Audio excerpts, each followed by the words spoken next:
The Hunger Games are back, and guess what? I think these games are gonna be different.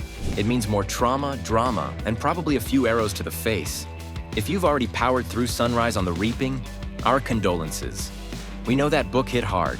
I finished my book. I love reading. It makes me so happy. But the movie, still loading. So let's break down everything we do know so far. The plot. Much like Star Wars, the Hunger Games franchise didn't start at the beginning. It dropped us straight into the chaos. Back in 2012, Jennifer Lawrence became Katniss Everdeen, a 16-year-old from District 12 who volunteered as tribute and instantly became a dystopian icon. But do you see that? Fire is catching.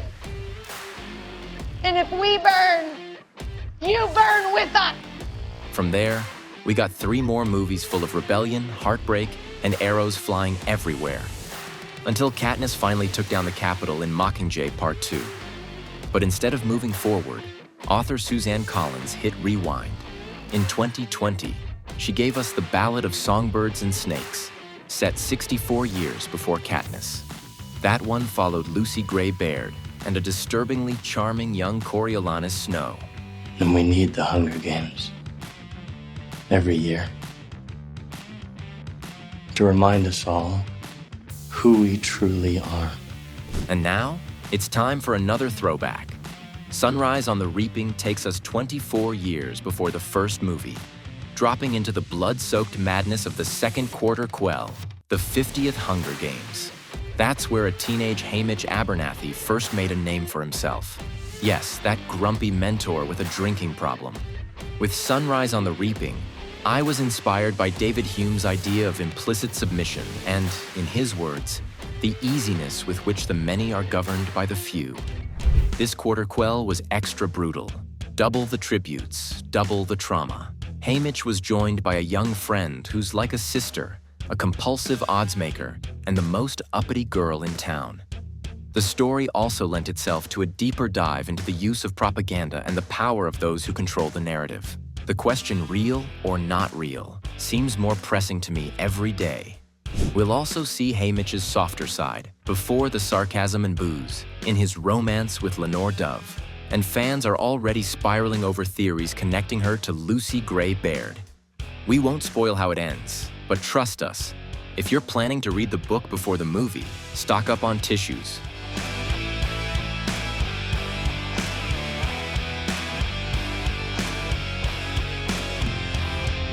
And yes, some familiar characters will be back, including Effie Trinket, Caesar Flickerman, Plutarch Heavensbee, President Snow, Mags, and Beetee.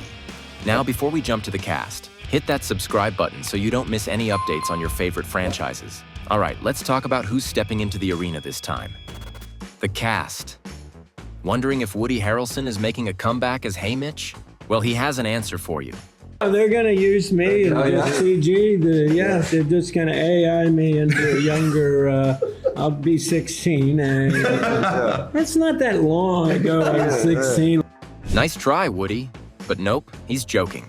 The teenage Haymitch Abernathy will actually be played by Joseph Zeta, a 20-year-old Australian newcomer. He currently stars as Charlie in Invisible Boys, based on Holden Shepard's best-selling novel. And he's booked and busy, appearing next in We Were Liars on Prime Video this June, alongside Emily Allen Lind, and in East of Eden on Netflix with Florence Pugh. Producer Nina Jacobson admitted it wasn't easy finding the right actor. Nobody can be Woody Harrelson but Woody Harrelson. But you have to find that mischief that he has in him inherently and try to understand, if you turn back time from the man you meet at the beginning of the Hunger Games, who he was before all of that, and why he became that. Some fans were also rooting for Mike Feist from Challengers to take on the role. But since he's 33 and Haymitch is supposed to be 16, that would have required a whole lot of AI. As for Abernathy's love interest, Lenore Dove Baird will be played by the 22-year-old Whitney Peak. You might know her as Zoya Lott from the Gossip Girl reboot or from Hocus Pocus 2. Up next, she'll star in Shiver with Phoebe Denevor and 4 Kids Walk Into a Bank with Liam Neeson and Teresa Palmer. The Hunger Games franchise has long been a launching pad for remarkable young actors, and Joe and Whitney carry that legacy forward with incredible heart, depth, and fire. and netizens love the casting choices, especially the fact that these aren't A-list megastars. Unknown actor cast as Haymitch and Whitney Peak as Lenore Dove? Oh, this movie about to hit so hard. But wait, there's more! 18-year-old McKenna Grace, known for her roles in The Handmaid's Tale and Young Sheldon, will play Mesa Lee Donner, Haymitch's fellow tribute from District 12.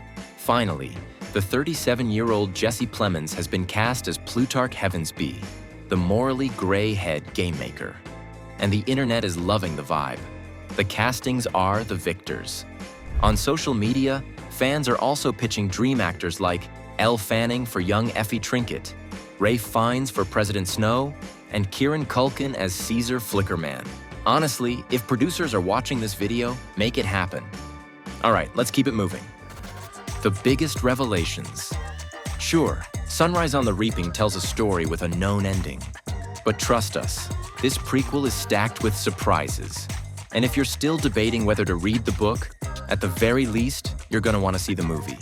First up, the origin of Katniss's Mockingjay pin. To protect you.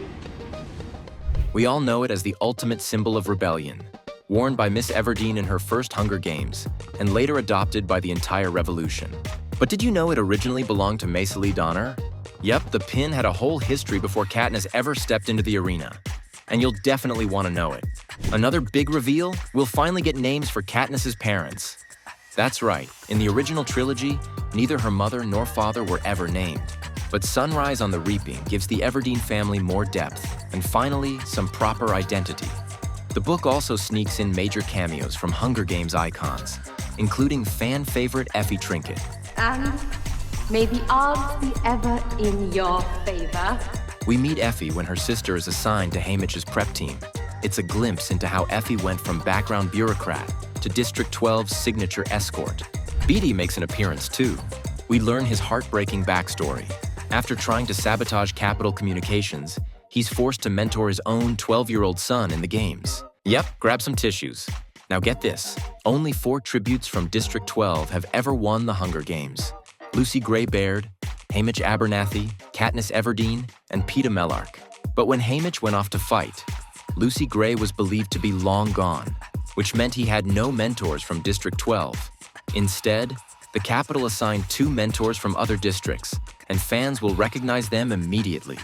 Wyrus, the tech-savvy District 3 victor, Wyrus, you're a genius! and Mags Flanagan, the sweet character from District 4 who won the 11th Games. She's actually a wonderful lady. And finally, President Snow's revenge on Haymitch gets a deeper explanation. In the original books, we're told Snow made Haymitch's life a living hell because he used the arena's force field to win.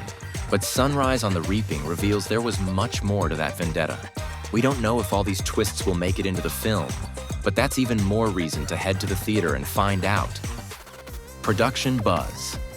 Mark your calendars. Lionsgate has officially announced that Sunrise on the Reaping will hit theaters on November 20th, 2026. And yes, Francis Lawrence is back in the director's chair. His track record with the Hunger Games franchise speaks for itself. Lawrence directed Catching Fire, both Mockingjay films, The Ballad of Songbirds and Snakes, and now he's returning for what might be the most emotional installment yet. Honestly, I read the manuscript originally about a year ago, and when I read it, I fell in love with it, and I think it's one of, if not my favorite book in the series. In February 2025, the director also confirmed that filming will begin sometime this year. Also returning is screenwriter Billy Ray, who previously worked on the original Hunger Games film from 2012. This reunion is clearly special for the team. So I think just coming back to a family that we've built and to a world we've built and certain characters and certain crew members and my producer Nina and working with Suzanne, that's all great, but I think going back in and telling what I think is one of her best stories within the franchise is really exciting. Well, the movie sounds like it's going to be epic, and honestly, we can't wait. What about you? Do you like the cast so far? What moments must make it into the film? Drop your thoughts in the comments, and thanks for watching.